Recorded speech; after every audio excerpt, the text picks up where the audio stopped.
जय हिंद दोस्तों, welcome to the सरकारी जॉब। हमने क्वेश्चन नंबर 13 तक लास्ट क्लास में जो है क्वेश्चन देख लिए थे। आज से हम नेक्स्ट क्वेश्चन से क्वेश्चनों को स्टार्ट करेंगे। जो भी कैंडिडेट चैनल से नए जुड़े हो, चैनल को सब्सक्राइब कर दीजिएगा, बेल आइकन को ऑन कर दीजिएगा।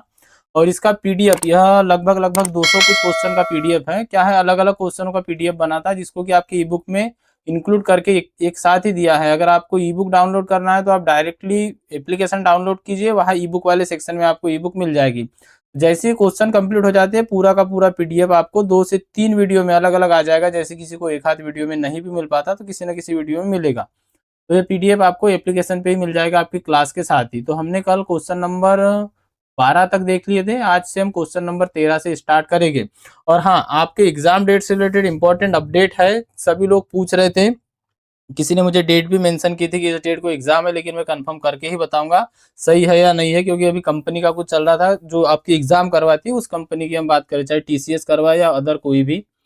चलो वो बात एक अलग रहेगी, लेकिन एग्जाम आपका अब जल्द होगा, आपकी प्रोसेस चालू है, इस बात को आप ध्यान में रखिएगा। तो चलिए सभी लोग एक बार वीडियो को लाइक कर दीजिए, क्लास को लाइक कर दीजिए। लाइक कर देते हो तो क्या है, अच्छा लगता है, सभी के पास नोटिफिकेशन पहुंच जाता है। तो इसका आंसर मैंने आपको पूछा था कमेंट बॉक्स में, जिन्होंने भी दिया है अच्छी बात है, जिन्होंने भी नहीं दिया देखिएगा। क्वेश्चन क्या था आपका, क्वेश्चन नंबर 13 था आपका कि बस्तर के दशहरा पर्व पर रथ किसके द्वारा खींचा जाता है। यह क्वेश्चन क्या है, काफी बार मैं आपको पढ़ा चुका हूं, काफी बार इस क्वेश्चन को आपने देख लिया होगा। इसीलिए मैंने आपको बोला था कि कमेंट बॉक्स में कमेंट करके आपको इसका आंसर बताना है। कई लोगों ने बताया, कई लोगों ने नहीं बताया। तो इसका आंसर अब यहाँ पर जान लीजिएगा कि who pull the chariot during Bastar Dussehra festival. कौन खींचता है दशहरा पर्व पर रथ। ऑप्शन है आपके पुजारी, राजा, स्थानीय आदिवासी या महिलाएं। तो इसका प्रॉपर आंसर जो था आपका वो था स्थानीय आदिवासी। जो स्थानीय आदिवासी होते हैं वह बस्तर दशहरा जो पर्व मनाया जाता है उस टाइम पे जो रथ खींचने वाली प्रथा है, तब रथ खींचते हैं। इंपॉर्टेंट क्वेश्चन है बस्तर दशहरा। यह एक ऐसा टॉपिक है जहां से आपको लगभग मान लीजिए कि 2 से 3 क्वेश्चन तो आपको बनते ही बनते हैं। तो एक बार उससे रिलेटेड मैंने काफी बार आपको पढ़ाया है, बताया है, कई क्वेश्चनों को हमने डिटेल में डिस्कस भी किया है। तो इस बात को आपको ध्यान में रखना है कि यहाँ से आपको प्रॉपर क्वेश्चन बनता है। लगभग 2 से 3 क्वेश्चन तो आपको बस्तर दशहरा से ही बनते हैं। एक क्लास में आपके लिए लेकर आऊंगा प्रॉपर, जिसमें हम बस्तर दशहरा से रिलेटेड लगभग 100 क्वेश्चन बन सकते हैं, उनको हम डिस्कस करेंगे। तो जो लोकल ट्राइबल्स होते हैं वह जो है रथ खींचने की प्रथा को पूरा करते हैं। सी यहाँ पे आपका करेक्ट आंसर था। जिन्होंने भी इसका आंसर करेक्ट दिया था उनके लिए वेरी गुड। चलिए अगला क्वेश्चन देखिएगा। नेक्स्ट क्वेश्चन है आपका, सिलेमेनाइट का निक्षेप कहाँ पाया जाता है। Where is the deposit of sillimanite found. Sillimanite का निक्षेप कहाँ पाया जाता है। ऑप्शन है आपके बस्तर में, दंतेवाड़ा में, रायगढ़ में या जसपुर में। बताइए, जो सिलेमेनाइट है इसका निक्षेप जो है कहाँ पर पाया जाता है। सिलेमेनाइट का निक्षेप कहाँ पर पाया जाता है, इसका आंसर आपको बताना है। और इसका आंसर क्या रहेगा, तो वह रहेगा आपका दंतेवाड़ा। तो यहाँ पर आपका correct answer option number B हो जाएगा। सिलेमेनाइट का निक्षेप जो है दंतेवाड़ा में ही पाया जाता है। अगला क्वेश्चन है आपका, कोटरा जनजाति द्वारा कोसे का कपड़ा कहाँ तैयार किया जाता है। Where is the kosa cloth prepared by Kosta caste. बताइए, जो कोटरा जनजाति है उनके द्वारा जो कपड़ा तैयार किया जाता है, कौन सा, कोसे का कपड़ा, वह कहाँ किया जाता है। ऑप्शन है आपके रायगढ़ में, बस्तर में, धमतरी में या बिलासपुर में। तो वह कहाँ पर किया जाता है, जो कोसे का कपड़ा होता है, कोसे का कपड़ा वह किया जाता है कहाँ पर, तो वह किया जाता है बस्तर में। तो यहाँ पर जो आपका करेक्ट आंसर है वह क्या हो जाएगा, यहाँ पे आपका ऑप्शन नंबर बी जो है राइट आंसर हो जाएगा। चलिए, तो इसका आंसर आपको पता लग गया क्या था, बस्तर इसका जो है करेक्ट आंसर था। अब अगला क्वेश्चन देखिए, यहाँ पर क्वेश्चन है, प्रजा जनजाति किस नाम से जानी जाती है। बाय व्हाट और नेम इन प्रजा ट्राइब्स नाउ। प्रजा जनजाति किस नाम से जानी जाती है। ऑप्शन है आपके धुरवा, हल्बा, माडिया या गोंड। तो इसके बारे में आपको सभी को पता रहना चाहिए, इंपॉर्टेंट क्वेश्चन है। इसके बारे में मैंने आपको पहले भी बताया है, किसी न किसी क्लास में आपने देखा ही होगा ये क्वेश्चन। प्रजा जनजाति को धुरवा नाम से भी जाना जाता है। किस नाम से, धुरवा नाम से भी जाना जाता है। धुरवा जनजाति जो है यह बस्तर संभाग, वो जो ओडिशा के कुछ क्षेत्र है यहाँ पर पाई जाती है, इसी को प्रजा जनजाति भी कहते हैं। और जो प्रजा जनजाति या धुरवा जनजाति है, इसी को दुर्वा या भारिया के नाम से भी कहीं कहीं पर जाना जाता है। लेकिन आपको जब भी प्रॉपर आंसर बनेगा वह बनेगा प्रजा जनजाति को धुरवा के नाम से या धुरवा जनजाति को प्रजा के नाम से जाना जाता है। ये यहाँ पर आपका राइट आंसर हो जाएगा। अगला क्वेश्चन है तपेश्वरी देवी मंदिर कहाँ स्थित है। इंपॉर्टेंट क्वेश्चन है, कई लोगों को इसमें कंफ्यूजन रहेगा। तो ऑप्शन है आपके समलूर, किरंदुल, जगदलपुर या दंतेवाड़ा। जो तपेश्वरी देवी मंदिर है यह कहाँ पर है, तो यह है दंतेवाड़ा में। दंतेवाड़ा में कहाँ पर, तो देखिए यहाँ पर पूछा है तपेश्वरी देवी मंदिर, तो वह आ जाएगा प्रॉपर। अगर हम बात करें करेक्ट आंसर की, तो वह आ जाएगा समरूल। ऑप्शन नंबर ए करेक्ट होगा आपका। क्या होगा, ऑप्शन नंबर ए करेक्ट होगा। यहाँ पर आपका क्वेश्चन का आंसर जो होगा option number A he correct होगा। अगला क्वेश्चन है दंतेवाड़ा माता किस वंश की आराध्य देवी है। तो जो दंतेश्वरी देवी है यह सभी को पता होगा, काकतीय वंश की आराध्य देवी है। यहाँ पर आपका correct answer option number B हो जाता है। नेक्स्ट क्वेश्चन देखिएगा, अगला है हल्बी बोली बस्तर संभाग के किस क्षेत्र में बोली जाती है। हल्बी जो आपकी बोली है यह बस्तर संभाग के किस क्षेत्र में बोली जाती है। बीजापुर में, दंतेवाड़ा में, बस्तर क्षेत्र में या नारायणपुर में। इंपॉर्टेंट क्वेश्चन रहेगा, क्यों, क्योंकि जो हल्बी जनजाति है वह अधिकतर पाई जाती है कहाँ पर, दंतेवाड़ा में। कहाँ पर पाई जाती है, दंतेवाड़ा में पाई जाती है। लेकिन कहीं कहीं पर यह अदर जो डिस्ट्रिक्ट है वहां पर भी है, तो यह संपूर्ण बस्तर क्षेत्र जो है यहाँ पर हल्बी बोली का correct answer option number C रहेगा। वैसे प्रॉपरली बात की जाए तो हल्बी जनजाति, जो हल्बा जनजाति अधिकतर दंतेवाड़ा में ही पाई जाती है, लेकिन बस्तर के भी कुछ भागों में है, इसलिए यहाँ पर आपका correct answer option number C हो जाता है। अगला है बस्तर के दशहरा में किसकी पूजा होती है। ऑप्शन है दुर्गा माता, काली माता, दंतेश्वरी देवी या भुवनेश्वरी देवी। तो इसका तो आंसर आप सभी को पता होगा, ऑप्शन नंबर सी करेक्ट हो जाएगा, दंतेश्वरी देवी। अगला है दंतेवाड़ा जिले के दक्षिण में स्थित अंतिम नगर निकाय कौन सा है। तो दंतेवाड़ा के सबसे अंतिम में जो नगर निकाय है वह कौन सा है, तो वह आ जाएगा आपका किरंदुल। क्या आ जाएगा, किरंदुल आ जाएगा। यहाँ पर आपका option number B correct answer हो जाएगा। अगला क्वेश्चन देखिएगा, बस्तर की घड़वा कला किससे संबंधित है। बस्तर की जो घड़वा कला है किससे संबंधित है, पत्थर कला से, धातु मूर्ति कला से, लकड़ी कला से या चित्र कला से। तो घड़वा कला के बारे में हमने डिटेल में पढ़ा था एक बार की, जो धातु होती है मेटल की, तो मेटल की मूर्तियां बनाई जाती हैं, इसलिए यहाँ पर आपका करेक्ट आंसर क्या हो जाएगा, ऑप्शन नंबर बी हो जाएगा। अगला क्वेश्चन है गोंडी किस जनजाति की मातृभाषा है। ऑप्शन है आपके हल्बा जनजाति की, गोंड जनजाति की, परदा जनजाति की या मारिया जनजाति की। तो जो गोंडी है किसकी रहेगी, वह गोंड जनजाति की ही रहेगी। ऑप्शन नंबर बी यहाँ पर आपका करेक्ट आंसर हो जाएगा। दोस्तों अगर आपने अभी तक टेलीग्राम ग्रुप ज्वाइन नहीं किया है तो आपको एनएमडीसी के ही स्टूडेंट के लिए जो आपका मेन टेलीग्राम ग्रुप है, जिसमें कि 5 से 6,000 लोग तो जुड़े ही है, लेकिन एनएमडीसी के लिए प्रॉपर हमने एक टेलीग्राम ग्रुप बनाया है, उसकी लिंक आपको डिस्क्रिप्शन बॉक्स में मिल जाएगी। और व्हाट्सअप चैनल वहां पर भी लगभग काफी लोगों ने ज्वाइन कर लिया, तो उसको ज्वाइन कर लीजिएगा, क्योंकि सारे पीडीएफ आदि और जो भी इंफॉर्मेशन हो हम अधिकतर वहीं पर दे देते, क्या है कई बार हम वीडियो नहीं बना पाते, तो ज्वाइन जरूर कर लीजिएगा। चलिए नेक्स्ट क्वेश्चन देखिएगा, छत्तीसगढ़ में कितने प्रकार के खनिज उपलब्ध है। बताइए छत्तीसगढ़ में कुल जो खनिज है, मुख्य रूप से बात की गई है, वह कितने प्रकार के खनिज छत्तीसगढ़ में उपयोग मतलब जो है उपलब्ध है। 18 प्रकार के, 20 प्रकार के, 24 या 28 प्रकार के। बताइए कितने प्रकार के हैं। तो छत्तीसगढ़ में कुल जो खनिज उपलब्ध है वह है 28 प्रकार के। यहाँ पर आपका ऑप्शन नंबर क्या हो जाएगा, डी जो है यहाँ पर आपका करेक्ट आंसर रहेगा। अगला क्वेश्चन देखिएगा, नेक्स्ट है आपका एनएमडीसी में स्थित निक्षेप 11 जो आपका डिपॉजिट 11 है एनएमडीसी के प्लांट का, इसकी स्थापना कब हुई थी। एनएमडीसी से रिलेटेड भी आपको 2 से 3 क्वेश्चन पूछे जाते हैं, पिछली बार भी पूछे गए थे और हर बार पूछे जाते हैं, तो ऐसे क्वेश्चन भी आपको देखना है, इंपॉर्टेंट रहते हैं ऐसे क्वेश्चन। यहाँ पर पूछा है आपसे कि when was NMDC deposit 11C stabilised, कब यहाँ पर स्थापना की गई थी निक्षेप 11C की, 1985 में, 86 में, 87 में या 88 में। तो जो इसकी स्थापना की गई थी 11C की, वह की गई थी 1988 में। कब की थी, 1988 में की गई थी। तो यहाँ पर आपका correct answer option number D हो जाएगा। क्या हो जाएगा, डी यहाँ पर आपका करेक्ट आंसर रहेगा। अगला है दंतेवाड़ा के पूर्व विधायक, यह जो क्वेश्चन है रॉन्ग है, ध्यान में रखिएगा। जिनके पास पीडीएफ में क्वेश्चन था जो पहले ले चुके हैं, यह क्या जैसे कि वैसे टाइप हो गया, इसलिए मैं बता दूं ये क्वेश्चन रॉन्ग है, हालांकि इसका हमने आगे सुधार के दिया है। हालांकि अगर इसको क्वेश्चन को देखा जाए तो यहाँ पर देख लीजिएगा, यहाँ पे आपको पूछा था दंतेवाड़ा के पूर्व विधायक किस ग्राम के निवासी है।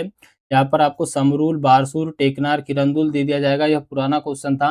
लेकिन अभी अगर हम देखें तो दंतेवाड़ा के जो पूर्व विधायक थे कौन था, देवती कर्मा, 2018 में कांग्रेस की थी, कौन सी, 2018 में देवती कर्मा। देवती कर्मा जो थी यह कांग्रेस से विधायक थी।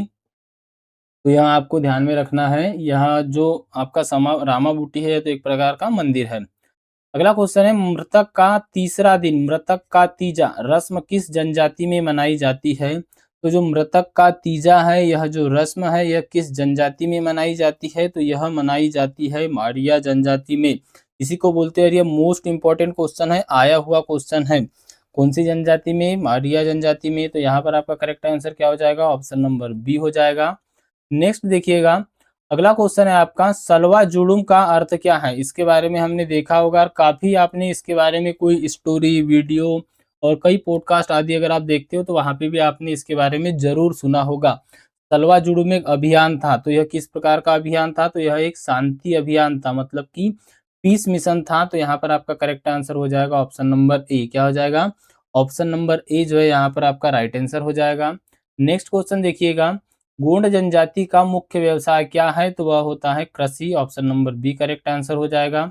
अगला क्वेश्चन है, बस्तर के आदिवासी नायक जनजाति या चमत्कारी पुरुष किस नाम से जाना जाता है? तो उन्हें जाना जाता है किस नाम से? तो इसका करेक्ट आंसर ध्यान में रखिएगा, वह आ जाएगा गंगूधर। तो यहाँ पर आपका correct answer Gangadhar, option number D जो है राइट आंसर हो जाएगा। गंगूधर व लच्छू उइके के बारे में हमने पहले पढ़ चुके हैं। अगला क्वेश्चन है, मारिया जनजाति के प्रमुख देवता कौन है? तो जो मारिया जनजाति है इसके प्रमुख देवता है भीमसेन। तो यहाँ पर आपका करेक्ट आंसर क्या हो जाता है? ऑप्शन नंबर सी यहाँ पर आपका करेक्ट आंसर हो जाता है। अगला क्वेश्चन है, दंतेवाड़ा को राष्ट्रीय साक्षरता पुरस्कार कब दिया गया था? यह पिछली बार पूछा गया क्वेश्चन था, यह दिया गया था 2017 में। तो पूरे अगर आंसर की बात की जाए तो 8 सितंबर 2017 को दंतेवाड़ा को राष्ट्रीय साक्षरता पुरस्कार दिया गया था। कौन सा पुरस्कार दिया गया था? राष्ट्रीय साक्षरता पुरस्कार दिया गया था। सी यहाँ पर आपका जो है करेक्ट आंसर रहेगा। अगला क्वेश्चन है, रामाबूटी मंदिर किरंदुल के किस डिपॉजिट में है? तो जो रामाबूटी मंदिर है यह है 11 बी में। तो यहाँ पर आपका correct answer option number B हो जाएगा। अगला क्वेश्चन है, बस्तर के मुटियार माटी क्षेत्र में सर्वाधिक क्या पाया जाता है? तो बस्तर के जो मुडियार माटी क्षेत्र है यहाँ पर सर्वाधिक रूप में क्या पाया जाता है? ऑप्शन है आपके लोह अयस्क, बॉक्साइट, सोना या कोयला। बताइए आपके अकॉर्डिंग जो आंसर रहेगा वह क्या रहेगा? तो जिन्होंने भी यहाँ पर सोचा है ऑप्शन नंबर बी बॉक्साइट, उनका करेक्ट आंसर हो जाएगा, क्योंकि जो मुडियार माटी क्षेत्र है यहाँ अधिकतर रूप से बॉक्साइट पाया जाता है। अगला क्वेश्चन है, दंतेवाड़ा में भरतरा आदिम जनजाति में उच्च श्रेणी के कौन माने जाते हैं? बताइए उच्च श्रेणी के कौन माने जाते हैं? तो भरतरा जो होते हैं यह पीता भरतरा, कौन? पीता भरतरा यह उच्च श्रेणी के माने जाते हैं। बी यहाँ पर जो है आपका करेक्ट आंसर हो जाएगा। और यहाँ पर अगले ही क्वेश्चन में पूछ लिया गया है, भरतरा शब्द का क्या अर्थ है? तो भरतरा शब्द का अर्थ होता है सर्वेंट या सेवक। तो यहाँ पर करेक्ट आंसर आपका ऑप्शन नंबर ए हो जाता है। चलिए अगला क्वेश्चन देखिएगा। नेक्स्ट क्वेश्चन है, दंतेवाड़ा में कौन सी जनजाति मृतक स्तंभ का प्रयोग करती है? बताइए कौन सी जनजाति है जो मृतक स्तंभ का प्रयोग करती है? तो वही है मारिया जनजाति। तो यहाँ पर आपका करेक्ट आंसर क्या हो जाएगा? ऑप्शन नंबर सी यहाँ पर आपका राइट आंसर हो जाएगा। अगला क्वेश्चन है, एनएमडीसी लिमिटेड में लोहे की खदान कितने निक्षेपों में बांटी गई है? ऑप्शन है आपके 12, 13, 14 या 15। तो जो यह कुल खदानें हैं इनको 14 डिपॉजिट में बांटा गया है। सी यहाँ पर आपका करेक्ट आंसर हो जाएगा। चलिए अगला क्वेश्चन देखिएगा, गोंडी नृत्य किस जनजाति के द्वारा किया जाता है? तो यह गोंड जनजाति के द्वारा किया जाता है। दंतेवाड़ा में कौन सी जनजाति बंदूक के शिकार को गलत मानती है? तो बंदूक के शिकार को गलत मानने वाली कौन सी जनजाति है? तो वह है पारधी जनजाति। तो यहाँ पर आपका करेक्ट आंसर क्या हो जाएगा? ऑप्शन नंबर बी यहाँ पर आपका राइट आंसर हो जाएगा। अगला क्वेश्चन है, बोध घाट परियोजना कहाँ पर स्थित है? तो जो बोध घाट परियोजना है यह कहाँ पर है? यह हमने पहले भी कई बार बोध घाट परियोजना के बारे में सुन चुके हैं। यह है बारसूर में। कहाँ पर है? बारसूर में है। और बोध घाट परियोजना से कई क्वेश्चन बन सकते हैं, जैसे कि बोधघाट परियोजना किस नदी पर है? तो वह है इंद्रावती नदी पर। किस नदी पर है? इंद्रावती नदी पर है बोधघाट परियोजना। अच्छा, किसी ने कमेंट किया था कि सर इंद्रावती की लंबाई अलग अलग बताई गई है। मैंने आपको जो फर्स्ट क्वेश्चन पढ़ाया था कल की क्लास में उसमें भी बताया था कितनी, 535 किलोमीटर। और आज मैं फिर से आपको बता रहा हूँ कि कितनी है, 535 किलोमीटर है। इसके बाद में क्या होता है, यह गोदावरी नदी में मिल जाती है। और कहाँ से निकलती है इंद्रावती नदी? तो काला हांडी, क्या ओडिशा के कालाहांडी से निकलती है गोदावरी नदी। 535 किलोमीटर इसकी लंबाई है। मेरे पास ऐसे कमेंट आए थे, इसलिए मैं आपको ये करेक्ट आंसर बता दे रहा हूँ। पिछली क्लास में भी मैंने आपको 535 ही बताया था। काफ़ी लोग ध्यान से सुन नहीं पाते, समझ नहीं पाते, जबकि मैंने लिख के ही बताया था। तो इंद्रावती नदी पर है बोधघाट परियोजना। इंद्रावती नदी की लंबाई 535 किलोमीटर है। इंद्रावती नदी उड़ीसा के कालाहांडी से निकलती है और यह गोदावरी में जाके मिल जाती है भोपालपट्टनम में। भोपालपट्टनम कहाँ है? तो यह बीजापुर में है और यह आंध्र प्रदेश और महाराष्ट्र के बॉर्डर पे है भोपालपट्टनम, यह भी आपको ध्यान में रखना है। बोधघाट परियोजना की बात करें तो इसकी कुल लागत कितनी थी? तो इसकी लागत भी आपको ध्यान में रखना है।